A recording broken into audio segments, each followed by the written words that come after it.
Entonces, ya hemos hablado acerca de términos importantes, hemos visto otra vez que era epilepsia, que es un trastorno comicial o epiléptico, que va a ser generado ¿por qué? Por un problema inmediatamente en el cerebro. Caracterizado por presentar crisis convulsivas no provocadas. Esto quiere decir, ¿a qué se referirá con no provocadas? ¿Cómo puedo provocar una convulsión? Con estímulos de luz, estímulos acústicos, comas. ¿Será que si yo asfixio a alguien podría generar una convulsión? Sí.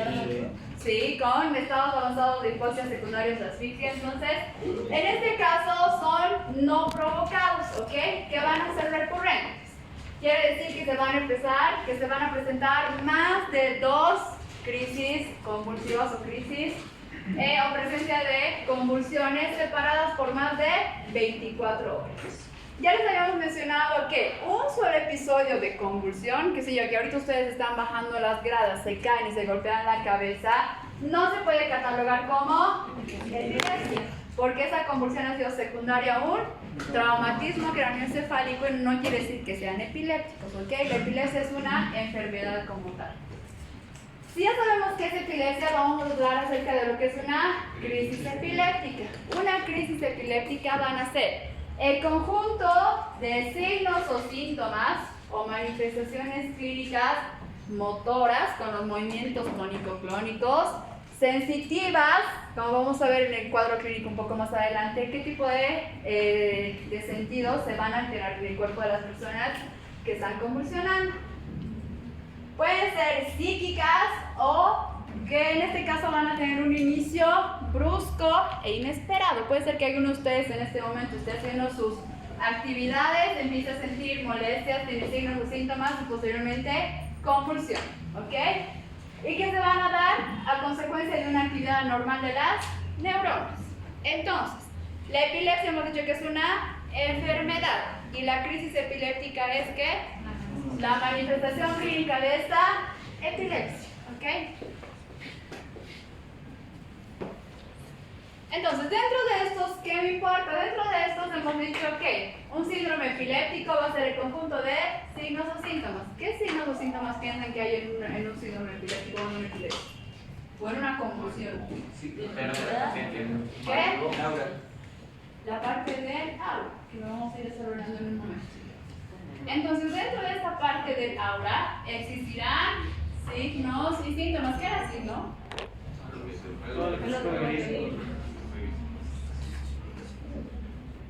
Entonces, ¿y qué era síntoma?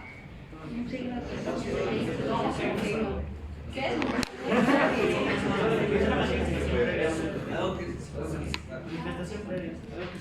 Un signo es toda aquella manifestación que yo puedo cualificar y cuantificar, ¿ok? Supongamos una equimosis o un moretón, ¿es un signo o es un síntoma? Es un signo, porque yo lo puedo calificar, sí, puedo ver la coloración que tiene, puedo ver el tamaño, puedo ver dónde está, puedo ver si solamente hay uno, hay dos, qué dirección tiene, si tiene la forma de un objeto, si tiene la forma de una mano, ¿ok? Y dentro del síntoma va a ser todo aquello que generalmente el paciente me refiere, pero que yo no puedo ni cuantificar ni cualificar. Por ejemplo, si yo les digo que me está doliendo la cabeza o que tengo cefalea, ¿ustedes van a poder comprobar? No, simplemente van a tener que basarse en lo que yo les refiero, ¿ok? Entonces, diferencia entre signos y síntomas. Entonces, en el síndrome epiléptico, conjunto de signos y síntomas que definen una condición epiléptica única, ¿ok? Tipo de crisis, en este caso hay que tomar el tipo de crisis. Crisis de ausencia, crisis tónicas, clónicas, mioclónicas. La historia, en la parte de la historia, ¿qué me importará? Antecedentes familiares, antecedentes personales, ¿qué más? ¿Cuándo ha iniciado? ¿A qué edad ha iniciado? ¿Ok? Entonces, ¿y si toma medicamentos o no? Y la parte de las causas también. ¿Puede ser que ese niño haya nacido con una malformación en el encéfalo? Sí. ¿Qué otra causa de convulsiones podemos tener de epilepsia? Secundaria, traumatismos. Secundaria, la presencia de algún tumor. Secundaria, algún accidente cerebrovascular. ¿Ok? Entonces, hay que ver la causa de esas convulsiones. Dentro de esta, ¿qué más me va a importar? Un estatus Entonces, en este estatus epiléptico va a ser aquella crisis comicial cuya duración excede los 30 minutos. O se repite varias crisis encadenadas sin recuperación. Es decir, que el paciente convulsiona, tiene un estado de reposo y otra vez vuelve a convulsionar. Otra vez reposo, otra vez convulsión. ¿Ok? A eso vamos a denominar un estatus epiléptico. Esto será importante cuando, ¿qué? Con los que ya he llevado prácticas.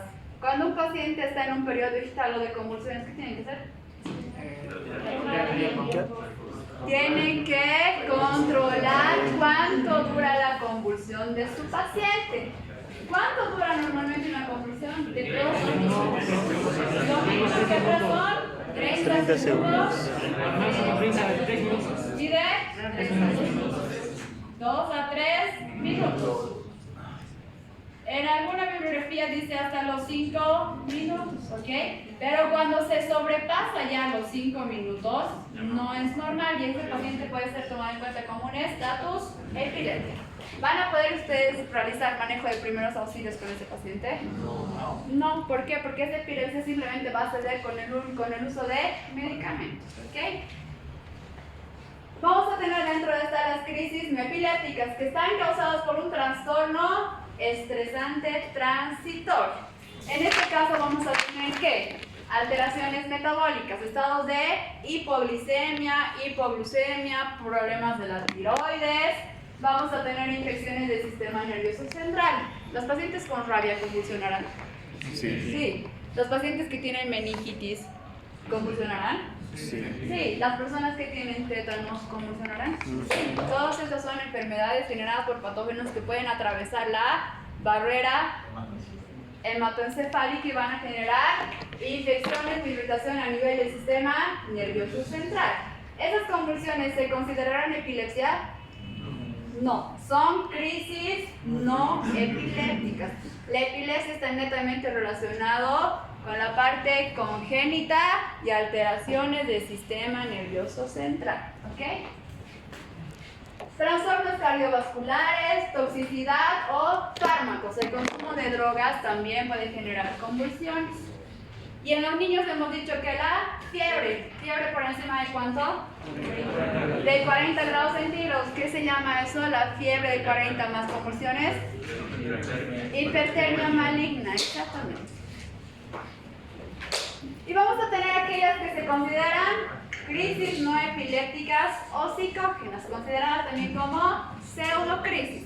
Todos aquellos pacientes con enfermedades mentales que van a simular una convulsión, ¿ok? Entonces, relacionada netamente con trastornos psiquiátricos, pero que no involucran una descarga eléctrica anormal en el encéfalo. Lo que ustedes van a hacer si les toca el tema de epilepsia, ¿cuál de estos 4 va a ser? Para el tema del triaje. El síndrome.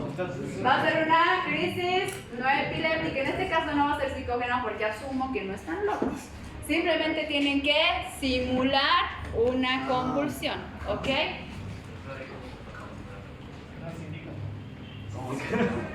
¿Ya han convulsionado ayer? Entonces, la etiología. Las crisis epilépticas son consecuencias de un desequilibrio entre los procesos de excitación e inhibición neuronal del sistema nervioso central, ¿ok? Las crisis epilépticas y la epilepsia como tal siempre tienen alteraciones en la excitación e inhibición de las neuronas del sistema nervioso central. Las células del sistema nervioso central tienen la capacidad de volverse a regenerar. No, son las únicas células del cuerpo que no se regeneran. Por lo tanto, después de una convulsión, la persona pierde neuronas. Por lo tanto, ¿va a tener secuelas a la larga? Sí, mientras más convulsiones presente y más tiempo duren, peores van a ser las secuelas o consecuencias en esa persona. Dentro de los factores desencadenantes hemos dicho que está la privación del sueño. ¿Han buscado lo que les he dicho? No, ¿por qué les interesan esas cosas? Busquen el proyecto de privación del sueño que han hecho en Rusia. ¿Han buscado? Sí. ¿No? Deberían ver ese. ¿Qué? Se han vuelto locos y las personas se han vuelto caníbales. Y como no había nadie a quien se coma, se han empezado a autocomer entre ellos. Privación del sueño. Ok, deberían buscar esos documentales, son interesantes.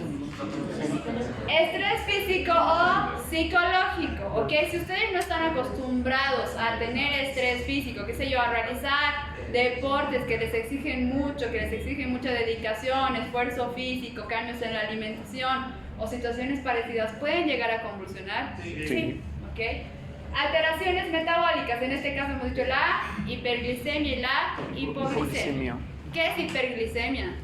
Aumento de glucosa en sangre. Un aumento de la glucosa a Sangre. nivel sanguíneo. ¿Y la hipoglicemia? Disminución de la glucosa en sangre. Ok. Diabéticos. Entonces, generalmente la hipoglicemia es un nivel bajo de glucosa en la sangre. Ambos se pueden presentar entre ustedes. Sí, no, en ayunas puede ser. Sí, una hipoglicemia cuando se matan de hambre y no comen nada durante todo el día les va a dar hipoglicemia. Y una hiperglicemia cuando todo el día están comiendo dulces y papitas y refrescos les puede dar hiperglicemia. ¿A los pacientes diabéticos les da cuadros de hiperglicemia e hipoglicemia? Sí. Sí. ¿Personas que tienen alteraciones hormonales tendrán cuadros de hiperglicemia e hipoglicemia? Sí. ¿Ok? Entonces va a estar provocado por fármacos, por tóxicos y la fiebre alta. Y hemos hablado acerca de la epilepsia refleja. ¿Qué es la epilepsia refleja? Las pantallas. Cuando la convulsión en este caso es causada por estímulos visuales o acústicos, las luces que parpadean o algunos tipos de sonidos que estimulan las áreas del cerebro y van a generar una convulsión. Hemos mencionado otras causas: infecciones cerebrales, abscesos, meningitis, rabia, sífilis, tétanos, toxoplasmosis. ¿Qué es toxoplasmosis? Es una parásito del gato. ¿Es una bacteria? ¿Es un parásito? Es un parásito. Es un parásito que se encuentra en las heces fecales del Gato. Exageradamente de los gatos. Perfecto. Entonces, encefalopatía por insuficiencia renal aguda o por insuficiencia hepática. Aporte inadecuado de oxígeno. Entonces, en un paro cardiorrespiratorio, en una asfixia, en ahogamiento, en accidente cerebrovascular o problemas de los vasos sanguíneos. Daño estructural directamente al cerebro. En este caso puede ser congénitos. ¿Qué enfermedades congénitas conocen? ¿Qué es la anencefalia? ¿Qué es la anencefalia? ¿Qué deformación o qué alteración tiene? Que no se cierra. Esos niños nacen sin sistema nervioso central, por eso se llama anencefalia, nacen sin cerebro, ¿ok? Esos niños nacen sin cerebro. ¿Será viable que tengan 4 días nomás? Dependerá del caso, pero generalmente esos niños sobreviven unos pocos minutos y posteriormente fallecen, ¿ok? Porque les repito, esos niños no tienen cerebro, ¿ok?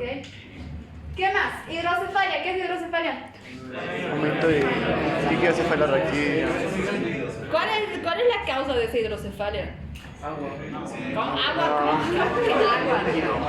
Le voy a decir a su doctor de anatomía que me dice que tiene agua. Es una inadecuada. Aumento del volumen del líquido cefalorraquídeo o un problema en el cuarto ventrículo que no permite que ese líquido cefalorraquídeo normal que tienen ustedes se pueda drenar de manera adecuada y va a generar que ese líquido cefalorraquídeo se quede en la cabeza y por lo tanto la cabeza del niño empiece a aumentar su diámetro. ¿Okay? ¿Qué más?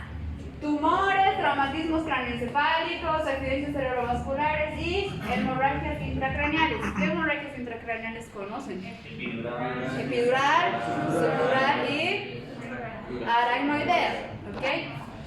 Y en el embarazo hemos dicho que la eclampsia, las encefalopatías hipertensivas. Ah, tenían una tarea. No, No es, me vengan con sus cosas. No, Tenían que es- averiguar qué era el síndrome de Gerd. No tengo otro paralelo. no, doctora, no. Lo juro. Sí, tenía que ser. Sí, porque no es que hemos hablado de eclampsia y les he dicho que el síndrome de Gerd es la mayor complicación. Ya, me estoy anotando ahorita aquí para la siguiente me entregan síndrome de Gerd. ¿Tarea de qué? Me van a entregar o van a investigar qué es el síndrome de Gerd. ¿Síndrome de Gerd? Sí. Ay. es el Síndrome de síndrome. Henry. ¿Cómo No, es no que es pedir ayuda. ¿Cómo es que dije? Ah, ok. ¿Qué más? Es lo único que me acuerdo. Pero esto es por ahí. Ya nos van a averiguar qué es el síndrome de Henry. ¿Qué más? Entonces, cuando nosotros hablamos de convulsiones o de epilepsia, siempre vamos a clasificar. En este caso, ¿cómo se clasifican las epilepsias? Como crisis parciales o focales y como crisis generalizadas. Cuando vamos a hablar de las crisis parciales o focales, vamos a hablar de qué? Primero hay que evaluar el nivel de conciencia de la persona que está convulsionando, ¿ok? En este caso, las crisis parciales o focales se originan en redes de un solo hemisferio, ¿ok? En un solo hemisferio cerebral. En estructuras subcorticales y que pueden ser motoras y no motoras. Por lo tanto, ¿todas las convulsiones tendrán movimientos tórico-clónicos? No. ¿Ok? Crisis focalizadas. Estas crisis focalizadas antes se denominaban convulsiones parciales simples. Esa era la definición que se tenía antes. Crisis parciales simples. ¿Estas a qué se refieren? Estas crisis focalizadas van a cursar o se presentan sin alteración del estado de la conciencia, ¿ok? Se caracterizan por eso, porque cuando están sucediendo en ningún momento la persona tiene alteración del estado de la conciencia. Pueden ser motoras, pueden ser sensitivos sensoriales, en este caso las parestesias. ¿Qué son parestesias? ¿Qué es una parestesia? Es una sensación de entumecimiento, de hormigueo en las manos, que generalmente se les da cuando está mucho tiempo con las piernas cruzadas. ¿Les da una sensación de hormigueo en las piernas? Sí. En algunos casos esas personas tienen ese tipo de sensación y es considerado como una convulsión, ¿ok? En este caso una crisis focalizada en esa pierna. ¿Qué más? Alteraciones visuales, personas que empiezan a ver, personas que no están ahí, o empiezan a ver sombras, o personas que empiezan a ver luces. ¿Estarán convulsionando? Sí, ¿ok? En este caso es una crisis focalizada. Alteraciones del olfato y de la audición. El ejemplo que les ponía a sus compañeros. ¿Qué pasa si alguno de sus compañeros se empieza a quejar de que tiene una sensación de hormigueo en la mano y empieza a sentir olor a chocolate o a mandarina? ¿Será normal?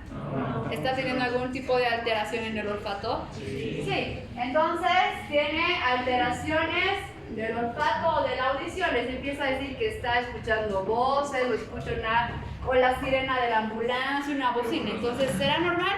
No. Puede ser que su compañero esté con una crisis focalizada.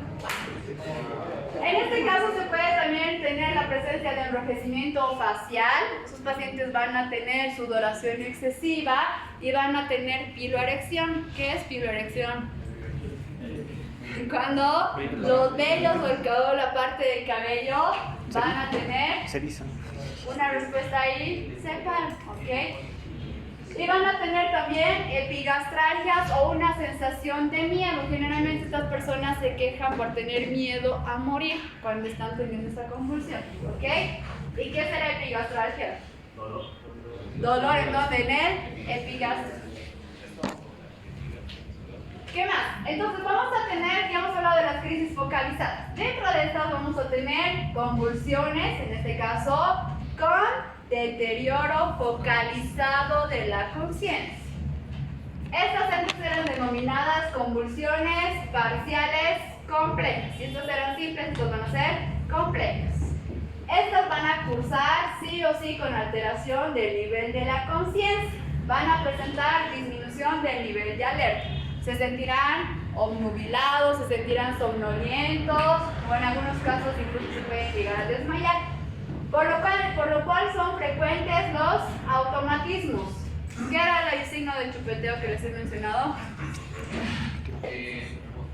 Movimientos involuntarios de la mandíbula. Si ustedes ven que su compañero o alguna persona está tranquila y empieza a tener movimientos como si estuviera chupando un chupete o un chupón, esa persona está empezando a tener una convulsión con deterioro focalizado de la conciencia. En algún momento esa persona se va a llegar a desmayar, ¿ok?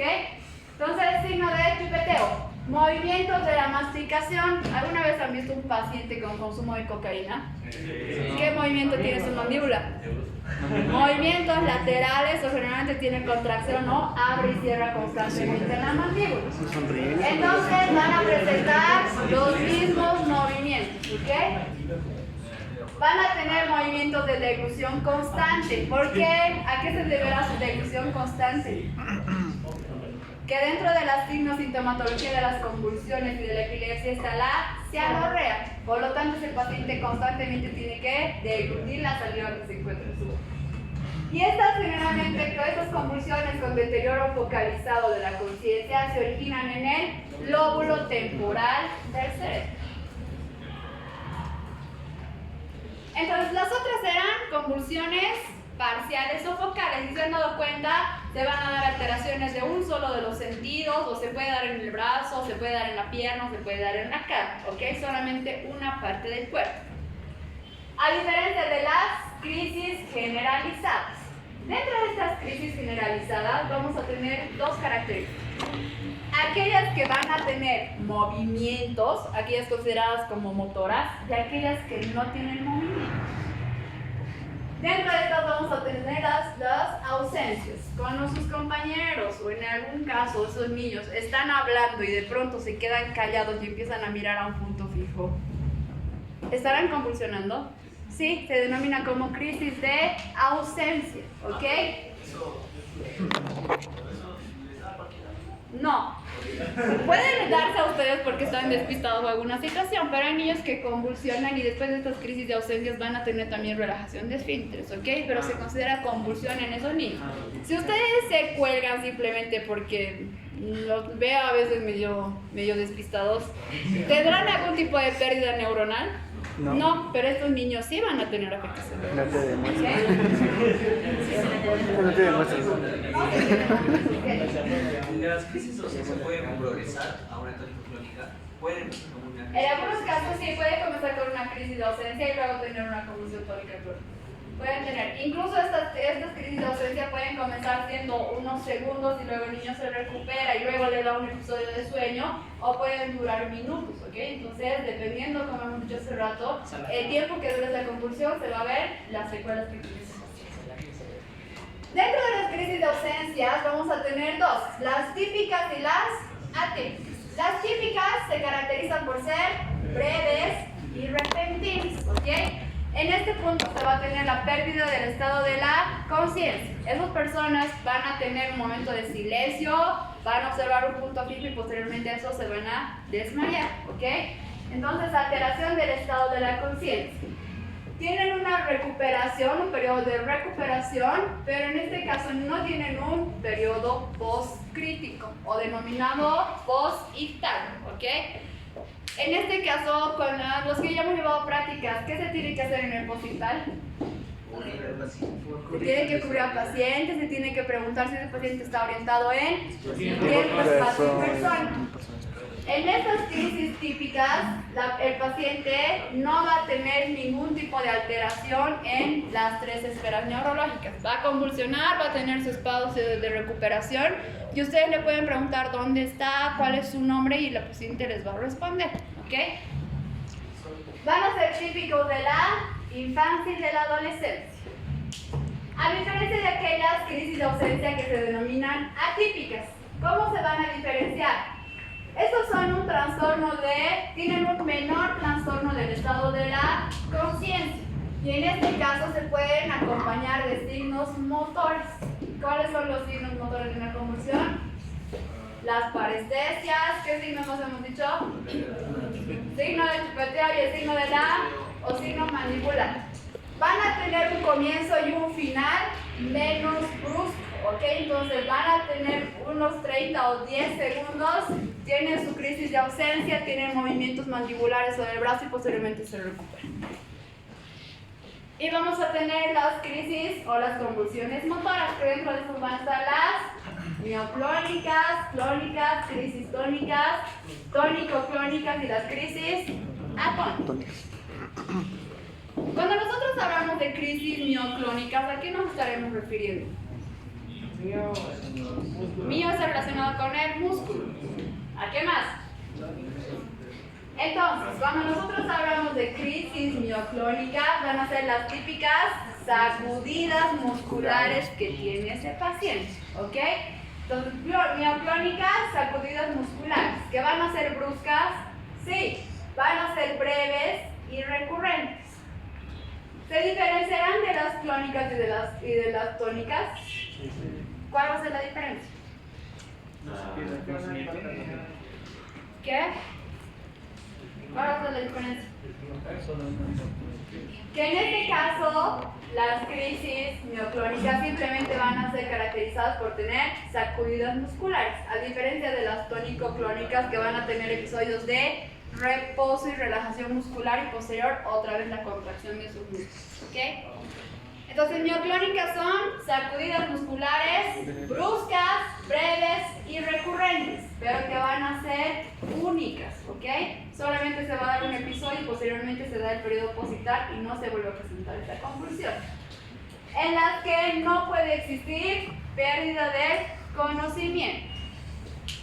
Dentro de las crisis clónicas van a ser movimientos clónicos. Movimientos clónicos igual de contracción, de sacudida, en este caso de las cuatro extremidades. Entonces las cuatro extremidades tendrán asimetría en cómo se mueven durante esa convulsión, ¿ok?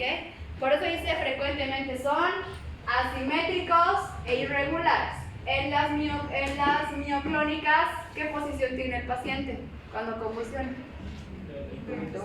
Tiene una hiperextensión de las cuatro extremidades. En las clónicas, este brazo se puede mover o se puede mover esta pierna, por eso dice movimientos asimétricos e irregulares. En las crisis tónicas, esta contracción muscular va a ser de duración breve y generalmente solo se va a dar en los miembros superiores. Y las crisis tónico-clónicas comienzan primero con la pérdida de la conciencia. Lo que hemos hecho ayer, sus compañeros se sentían mal y posteriormente se desmayan.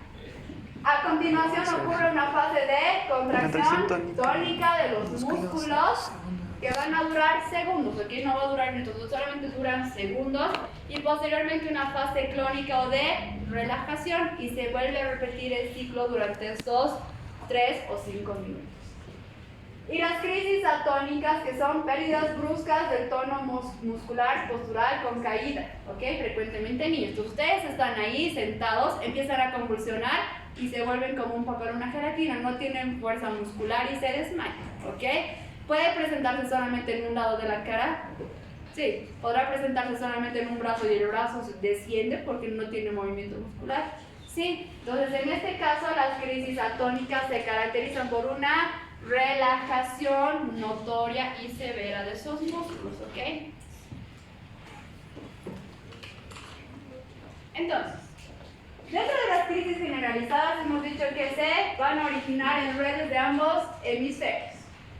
Dentro de esto siempre hay que evaluar el estado de la conciencia. ¿Cómo se evalúa el estado de la conciencia? Con Glasgow. ¿Y con qué más?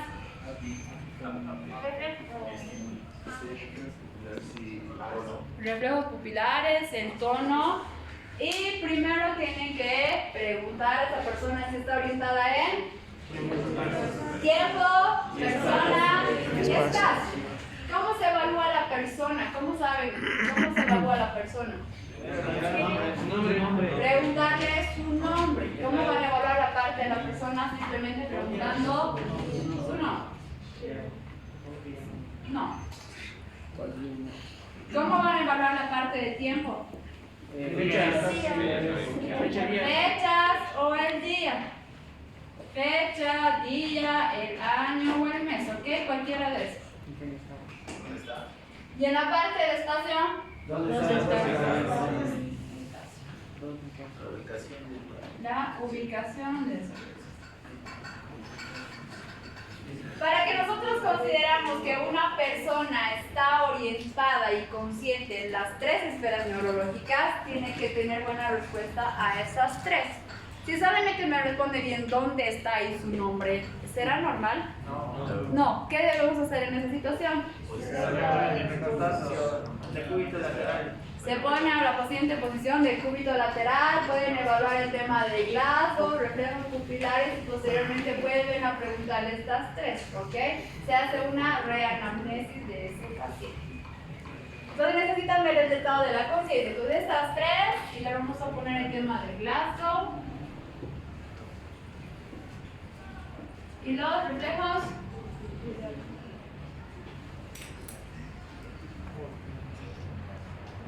Ahora sí, ya por puntos extra, aquí me voy a explicar las respuestas de Glasgow.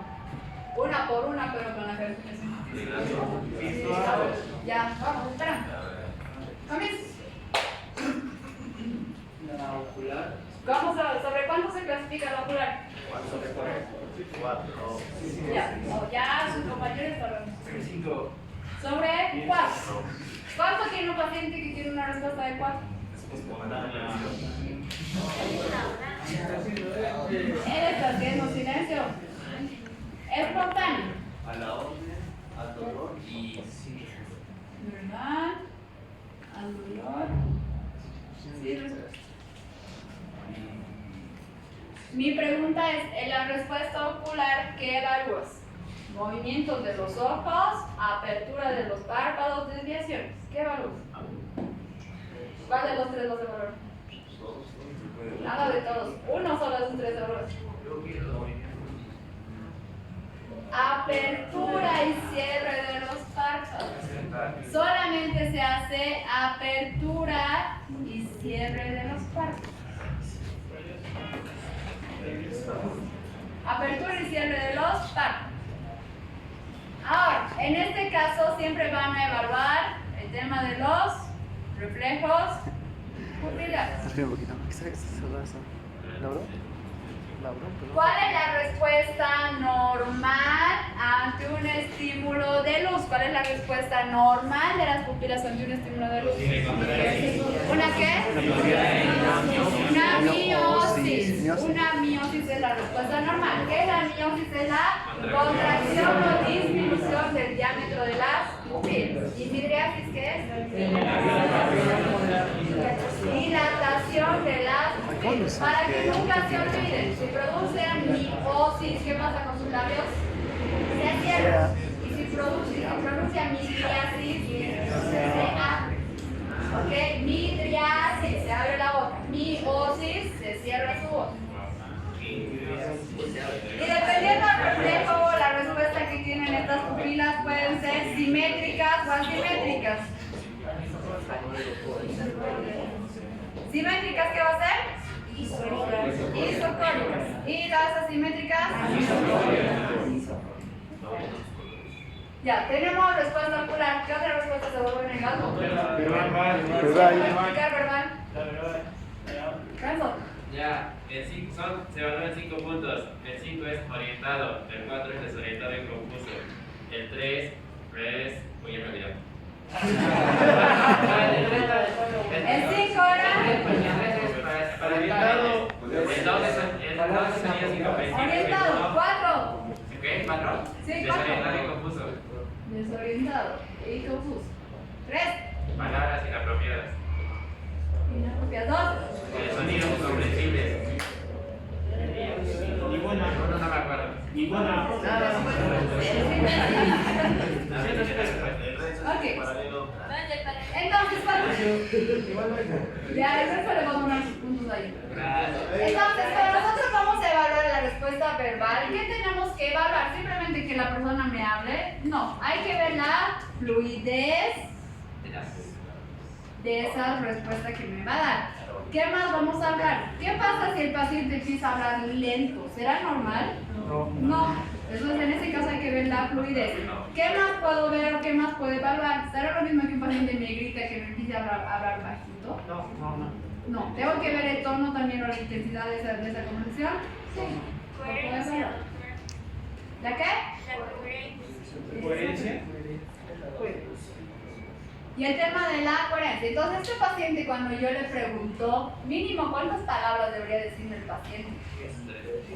3. No, Y el 15. 5. Hay una pregunta clave para evaluar la parte de la respuesta verbal. ¿Qué deberían preguntar a la gente? Su nombre. Nombre. Su nombre y qué más dice el respondo, Carla. Nombre completo. Nombre completo. Nombre completo. Tienen que preguntarle su nombre completo. ¿Y qué sucedió? ¿Ok? En esto se tiene un aproximado de unas 15 palabras. Un aproximado de 15 palabras donde ustedes pueden ver si está fluido, pueden ver el tono y la intensidad de la respuesta de esa persona. ¿Ok? Ya sabemos, 5, esa persona está totalmente orientada. 4, cuando tiene desorientación o tiene respuestas confusas. 3, cuando tiene un lenguaje inapropiado. 2, cuando son sonidos incomprensibles y en este caso son quejidos. Y el 1 que no tiene respuesta. Y la última, ¿cuál es? Respuesta motriz. Motora o motriz. ¿Quién me va a explicar eso? Ya. Vamos. La primera es que obedece. Obedecer. Espérame. Y después Ya, silencio, sus compañeros están hablando. 6, es obedece. Ya, 5. puede localizar el Localiza el dolor. ¿Qué más? La última es Como que la última, la 4. Digo, la siguiente de lección o retirada. Retiro al dolor. En este caso es una flexión normal. Ya, 3. Una flexión anormal. Flexión anormal o decorticación. Y la 2 Extensión. es extensión y es un signo de descerebración. El marcador de descerebración. ¿Y el 1? No responde. Ya, la 1 es sí respuesta, no se nota que no se Dime. Una pregunta. En flexión normal, ¿de qué se trataba? Ahorita Los 3 te puntos. explico, Que tiene algo de test también. Ya.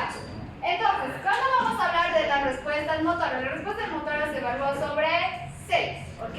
La primera va a ser cuando el paciente obedece a un estímulo verbal. Si ustedes le dicen que levanten, ¿cuál es lo principal y lo que ustedes tienen que hacer? Si quieren que ese paciente obedezca a las órdenes, no le pueden decir, a ver, muévase.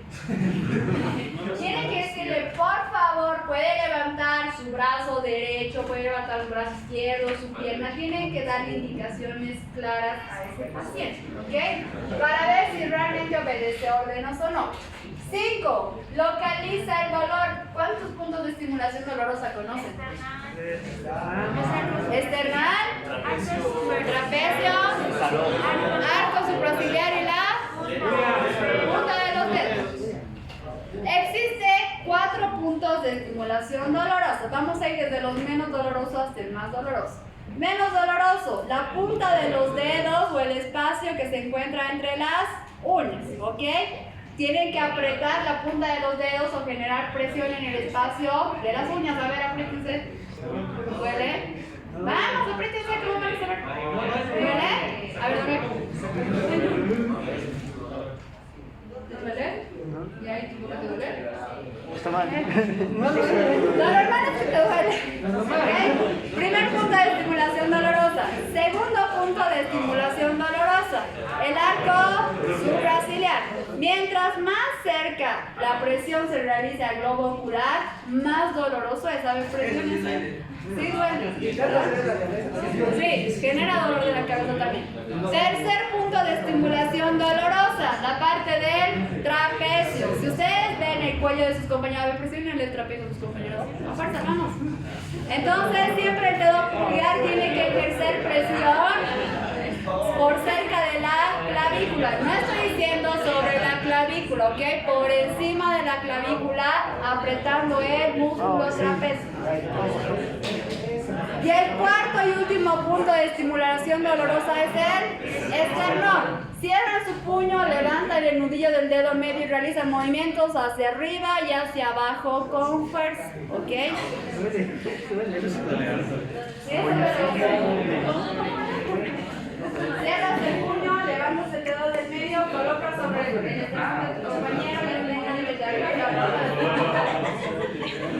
Ok, entonces este paciente localiza el dolor. Ahora, ¿van a ir ustedes simplemente y le van a apretar el cuello a su paciente? No. Tienen que avisarle y le dicen, voy a generar dolor o voy a presionar alguna parte del cuerpo y me dice dónde es. Necesito que el paciente localice el dolor. Si yo voy y le aprieto el brazo a su compañero, ¿qué me va a ¿Sabe que se fue eso? ¿Decir que he localizado el dolor? ¿Estoy acá? No, entonces voy y le explico, le digo que voy a generar presión en alguna parte del cuerpo y que ¿En me tu caso? diga dónde ¿El siente dolor? el dolor, ¿ok? 4. Refiero al estímulo doloroso, flexión normal. ¿Qué pasa si el paciente no habla? ¿Qué? El paciente no habla. ¿Pacientes que sean mudos? Ahí tenemos un problema al clasificar Glasgow. Personas que son ciegas, personas que tienen problemas auditivos, algún tipo de discapacidad motora y personas que son mudas. Cuando ustedes hacen un Glasgow o una clasificación en emergencias y en el lugar, automáticamente tomas la respuesta que ese paciente tenga. Si ese paciente no te responde, ¿cuánto va a tener? Es el momento en el que tú le pones esa calificación. ¿En qué momento vas a cambiar esa clasificación y ese Glasgow? Cuando llegues al hospital y empieces a indagar qué tipo de discapacidades tiene ese paciente. ¿Ok? Hay pacientes que no tienen brazos ni piernas y son Ay, pensé que solo el Eric me hacía esas preguntas. ¿Qué? ¿Cómo las hacemos? Si esa persona no tiene brazos, piernas, tiene esternón, ¿verdad? Ok, ¿qué respuesta? Okay. Ya, pero ¿qué reflejo? ¿Qué respuesta va a tener? Rezo, presionar el esternón aquí. Ya, y no te puedes quejar. Vamos, rezo. Ya pues, o yo le voy a hacer. Si esa persona es muda, ¿qué tipo de respuesta al dolor va a tener? Va a cerrar los ojos, van a notar en la cara que le está doliendo a ese paciente. ¿Localizará o sentirá el dolor? Sí. ¿Ok? ¿Qué más? La parte de la 4 es retira al estímulo doloroso, pero tiene una flexión normal. ¿Qué se considera una flexión normal? Este movimiento es una flexión normal. O que la persona agarre y quiera retirar su mano es una respuesta normal al dolor. ¿Qué pasa si ustedes le generan un punto doloroso y el brazo del paciente se va hacia atrás o flexiona la pierna? ¿Será normal? No. En este caso tenemos una flexión anormal. Y si ustedes encuentran un paciente que está completamente con los brazos y las piernas extendidas y cuando ustedes quieren movilizar no pueden doblar, ¿será normal? No, es hiperextensión y ese paciente tiene descerebración. ¿Ok? Ya, continuamos. No, el cerebral es yeso, ¿no? ¿Sí has explicado respuesta, verdad? ¿Verdad? Sí, el cerebral es yeso.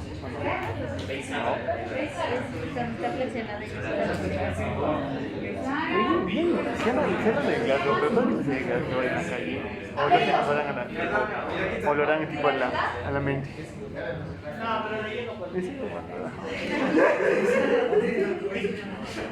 Ya, listo. Ya, continuamos, no se distraigan. ¿Qué hora es? 2:30. ¿Quién? Te voy a sacar. Ya, Rubén. Ok, crisis generalizadas. Entonces ya hemos hablado que tenemos que ver el estado de la conciencia de estos pacientes para ver si está deteriorado. Y generalmente la mayoría de los pacientes sí se desmayan. Motoras y no motoras consideradas como crisis de ausencia. Crisis de ausencia. En las motoras hemos dicho que existen convulsiones tónico-clónicas. ¿Qué más? Neoclónicas, clónicas, solamente ¿Qué hicimos con la clónicas, doctora, te recuerdas? que pueden darse en todos los miembros o y en algunos casos no van a ser ni rítmicas ni simétricas. En las crisis atónicas hemos dicho que se tiene todo lo contrario. Si aquí es una contracción, aquí se va a dar una relajación. En las atónicas se tiene una relajación o pérdida de tono muscular. Y en las no motoras que hemos dicho las crisis de ausencias. Las crisis de ausencia atípicas, ¿cuáles eran las atípicas? ¿Cuáles son las atípicas? Se queda aquí en el lado. ¿Cuáles eran las etiquetas? Vamos a repasar eso. ¿Cuáles son las etiquetas? Atípicas, menor trastorno y alteración del estado de la conciencia y signos motores, acompañados de signo de chupeteo o el movimiento de la mandíbula. ¿Ok? Mandíbula. Las crisis de ausencia atípicas, por ejemplo, con inicio o terminación menos bruscas o con cambios anormales del tono. En este caso, ¿podré tener relajación muscular? Sí. ¿Podré tener contracción muscular? Sí. Puede presentarse con cualquiera de las dos. Y dentro de las no motoras y las ausencias voy a tener también crisis de ausencia acompañadas de crisis mioclónicas o mioclonía del párpado. ¿Qué es la mioclonía del párpado?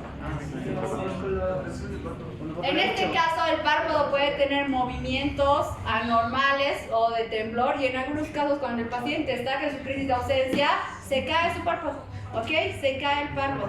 ¿Se van a dar cuenta que esa persona está convulsionando y está con una crisis de ausencia? Sí, ¿por qué? Porque está mirando un punto fijo, no tiene respuesta verbal, no tiene respuesta ocular, no responde a los estímulos que ustedes le hagan y de paso el párpado está caído, ¿ok? Fase tónica, que es este movimiento que tiene por la contracción muscular, y una fase crónica de relajación. Uy, qué feo. Caída del párpado. ¿Ven? Su párpado está completamente caído. Esta es una crisis de ausencia. No, ¿qué? Ya tú no les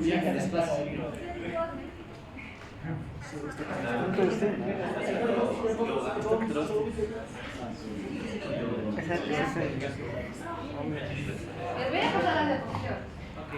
¿Quieres eso? Sí, lo siento, es que me olvido, perdón. Ya, fases de las convulsiones. Entonces, hemos hablado de fases de las convulsiones y esto me importa que lo sepan para la parte práctica, ¿ok? Sí, sí, bueno. Una crisis convulsiva o una convulsión como tal se va a caracterizar por presentar tres etapas. La primera etapa considerada preictal, la etapa ictal y la segunda etapa postictal. La etapa preictal me importa que sepan lo que es aura. No es una discoteca, no es un boliche, aura. ¿Qué será aura? Son aquellos signos o síntomas que tiene la persona antes de convulsionar. Dentro de estos vamos a tener movimientos simples, el parpadeo del ojo, el parpadeo de los dedos, las molestias en el brazo. Vamos a tener disgeusia. ¿Qué es disgeusia? ¿Qué es disgeusia, Joshua? ¿Qué es disgeusia? ¿Vos estabas por la mañana en eso? Exactamente, es una alteración de la percepción de los sabores y generalmente estos pacientes tienen un sabor amargo en la boca, ¿ok? Disgeusia. Alteraciones viscerales o autónomas. En este caso vamos a tener dolor a nivel del epigastrio y vamos a tener la presencia de cianorrea, ¿ok? ¿Qué más? Alucinaciones olfatorias, los que les decía hace un momento. ¿Qué pasa si alguien de ustedes empieza a decir que aquí huele a gasolina o huele a mandarina, chocolate? ¿Será normal? No, esa persona tiene una alucinación olfatoria. Signo de chupeteo, ya saben qué significa. Cese del habla y generalmente los pacientes empiezan a tener sueño y van a estar bostezando como su compañero de ahí al fondo. Entonces estas personas van a tener sueño o somnolencia. Vamos a tener alucinaciones visuales. Ya he dicho que alguien empiece a decir que ve sombras, que ve algún tipo de animal, que los vea ustedes alteraciones visuales. Parestesias, sensaciones de hormigueo, calambre en las extremidades o van a tener entumecimiento del brazo. ¿Okay? De los brazos. Desviación de la cabeza y de los ojos, van a simular un estrabismo, ¿ok? Antes de que convulsionen tienen desviación. ¿Cuánto dura esta etapa de aura o la etapa preictal? Puede durar de 1 a 10 minutos.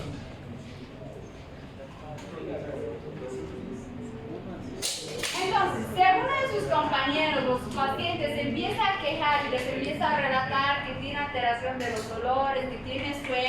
están martillero el brazo, ¿qué van a hacer ustedes? Ponemos en posición de Lo van flexión. a recostar. Lo importante que hagan con este paciente es recostar, ¿ok? Exactamente, lo van a recostar y posteriormente van a retirar cualquier tipo de objeto que le genere presión. Barbijo, gorras, lentes, cadenas, reloj, manilla, corbatas, y van a empezar a soltar las prendas de vestir del paciente, incluido el cinturón por si acaso, ¿ok? ¿Qué más pueden hacer? Si en este caso o en este punto su paciente no está convulsionando, no ha comenzado a convulsionar, lo van a colocar ¿en qué posición? Posición de seguridad.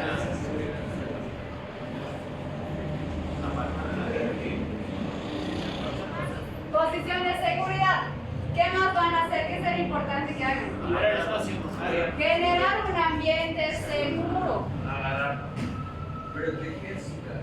Exactamente, van a generar un ambiente seguro y van a proteger la cabeza de ese paciente. Exactamente, puede proteger la cabeza de su paciente ya sea con sus propias rodillas o con algún objeto suave para colocarlo debajo de la cabeza, ¿ok? Y evitar que ese paciente al momento de tener la convulsión no se genere un traumatismo craneoencefálico.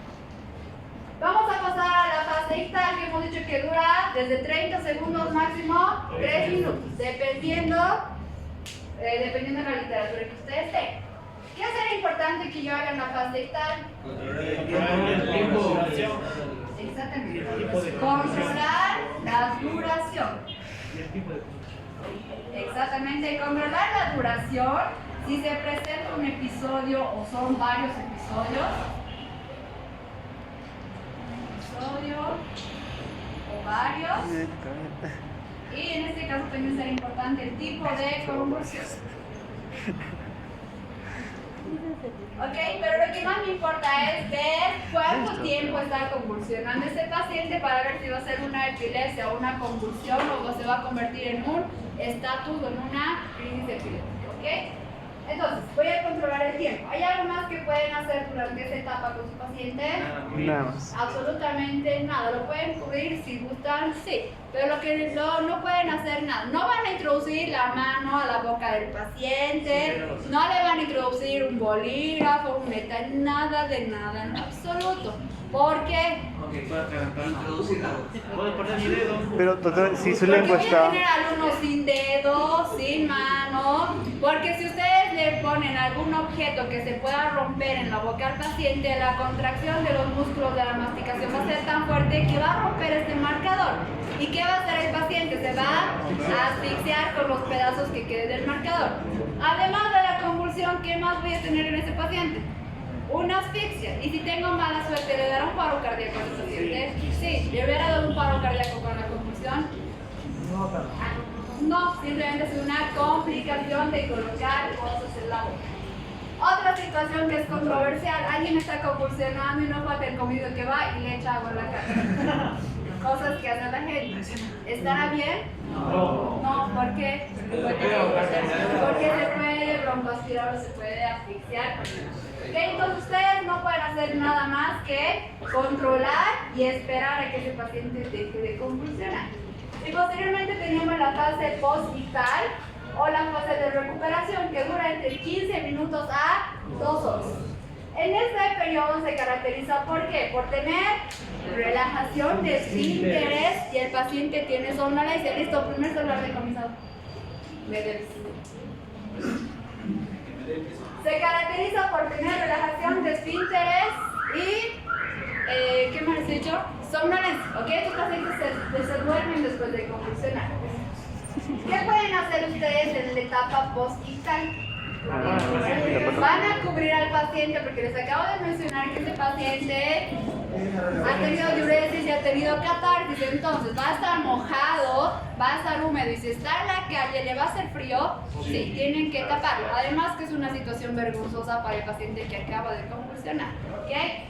Van a esperar los 15 minutos y van a ver y van a comprobar el estado de la conciencia. Verificar tiempo, persona y espacio. ¿Qué más podrán preguntarle a esta persona? Sí, es toma pastillas. Primera vez. Exactamente. En la fase 2 y tal, que yo no sé si mi paciente convulsiona siempre, tengo que preguntarle primero si ha sido la primera vez que ha convulsionado. Si su paciente les dice que sí, van a proceder a preguntar si toma medicamentos o no. ¿Ok? ¿Y si ha tomado ella? Si responde que sí, le van a preguntar qué. Si ha tomado. Si ha tomado su medicamento o no. ¿Ok? Si le responde que no, si le responde que no, si le dice que no, le van a tener que preguntar si se acuerda si ha tenido alguna caída o qué ha sucedido antes de la convulsión. Debe decir que estaba bajando las gradas, se ha resbalado y se ha volteado la cabeza. ¿Ok? Entonces siempre tienen que preguntar si se acuerda o sabe lo que ha pasado antes de perder el estado de la conciencia. Posteriormente voy a llamar o voy a preguntar si tiene algún familiar para que lo pueda acompañar. ¿Ok? Ustedes tienen que esperar a que ese paciente esté orientado, esté consciente para poderlo liberar, porque puede ser que se esté parando y se desmaye o vuelva a convulsionar. ¿Ok? ¿Y cómo voy a hacer el diagnóstico de la epilepsia de las convulsiones? Siempre con anamnesis o interrogatorio. En este caso, ¿qué será importante que yo pregunte? ¿Qué le voy a preguntar a un paciente que ha convulsionado? Antecedentes familiares. Si hay alguien en la familia, mamá, papá, hermana, abuelos, que tiene convulsiones. Antecedentes personales. Si la persona alguna vez ha sido diagnosticada con alguna enfermedad cerebral, si ha sido mordida por un perro, si ha tenido fiebre, signos o síntomas previos, si tiene alguna otra enfermedad, ¿ok? Todo aquello que me ayude a ver si esa persona tiene algún riesgo de tener epilepsia. ¿Qué más le voy a preguntar? Lo mismo que hemos preguntado acá. Si es la primera vez, si toma medicamentos. Si me responde sí, preguntaré qué medicamentos, cada cuánto tiempo, desde cuándo, qué estudios le han hecho. ¿Ok? Es importante que sepan. ¿Qué más le voy a preguntar? Sí, generalmente él, ¿qué? ¿Tiene algún tipo de consumo de drogas, de sustancias? ¿Ok? Es importante que ustedes pregunten también eso. Y posteriormente voy a pasar a la exploración física, signos vitales, valoración secundaria o valoración por segmentos y estudios complementarios. ¿Qué estudios complementarios le voy a pedir a una persona que acaba de convulsionar o que tiene epilepsia? Tomografía. Una tomografía. Para empezar, lo más sencillo es siempre una radiografía. ¿Ok? Estamos en Bolivia, acuérdense al mecanismo de salud que nosotros tenemos. Una radiografía, mucho más si esa epilepsia ha sido secundaria a una caída, necesito ver si hay un edema cerebral, un hematoma o algún otro problema. ¿Ok? Radiografía. Posteriormente le voy a pedir una tomografía, que es un estudio mucho más complejo. Y si quiero ver las ondas cerebrales del cerebro, un electroencefalograma. Ahí también me dirá si en algún punto existe alteración eléctrica de ese paciente. Manejo. Controlar el ABC de ese paciente. Primero, vía aérea permeable y protección de la columna vertebral y el cráneo. Les he dicho que siempre tienen que tener algo por debajo de la cabeza del paciente para evitar que se deque. Vía aérea permeable. Eso quiere decir que no pueden introducir nada en la boca del paciente. Chicos, les estoy repitiendo nuevamente. No pueden introducir nada en la boca del paciente. ¿Okay? Buena ventilación, ya verán si ese paciente tiene movimientos de ventilación, si tiene cianosis, si tiene alguna alteración del estado de la conciencia. Y la parte de circulación, ¿cómo se evalúa circulación? Pulso. Pulso, ¿qué más? Llenado capilar. Llenado capilar, ¿ok? En el pulso me importa saber la frecuencia de ese pulso, me importa saber, ¿qué más? Si es rítmico o no y la intensidad de ese pulso. Garantizar un lugar seguro para que ese paciente pueda convulsionar y controlar la sintomatología de la crisis y principalmente el tiempo. Y posteriormente poner en posición de seguridad para evitar que ese paciente se broncoaspire. Gracias. Otro dato. Dime. Lo voy a subir hoy. Hoy sí tengo tiempito, lo voy a subir hoy. Manejo hospitalario. Dentro del manejo hospitalario, ¿qué voy a hacer? Control de signos vitales frecuentes del paciente, preparación para una posible intubación. ¿Ok? Si tiene compromiso de la vía aérea, ese paciente tiene que ser intubado. Preparación de material para posibles causas. Carbón activado. ¿Para qué voy a utilizar carbón activado? Es uno de los temas. Antídoto para qué tipo de intoxicación. Carbón activado se utiliza para intoxicación por ácidos, órganos fosforados o el típico raticida que se toman las personas. ¿Ok? Se hace el lavado gástrico y posteriormente se les deja carbón activado a las personas en el estómago. Tiamina. ¿Para qué se utilizará la tiamina? ¿Para qué tipo de intoxicación? Para intoxicaciones alcohólicas. Antibióticos si la posible causa es algún tipo de infección bacteriana y controlar la temperatura para ver si esas convulsiones son secundarias a una fiebre. ¿Ok? Y drogas que se pueden utilizar para inhibir la actividad convulsiva. Lorazepam. Generalmente se da endovenoso para que tenga una respuesta mucho más rápida. Se puede utilizar también diazepam. Ahí están las dosis para el peso. Y solamente se puede utilizar un máximo de 20 miligramos por dosis. Si estos medicamentos de primera elección no funcionan, se puede utilizar difenil y daltoína, o se puede utilizar también en el estatus epiléptico los 3 medicamentos combinados. ¿Ok? Y lo importante en el manejo hospitalario siempre es buscar la causa de las convulsiones del paciente. No pueden mandarlo a su casa sin saber por qué su paciente está convulsionando. ¿Dudas? ¿Preguntas? La aerodinámica se puede cambiar por técnica. Sí, se puede cambiar por técnica. Pero generalmente en el hospital no hay medicamentos. Después mejor se utiliza diazepam. Lo más común que se utiliza en las convulsiones es sí, es para generar sueño y relajación muscular. Entonces, ¿qué necesita una convulsión? Que esos músculos se relajen para que los pacientes dejen de convulsión. ¿Qué? Diazepam. Sí, generalmente diazepam.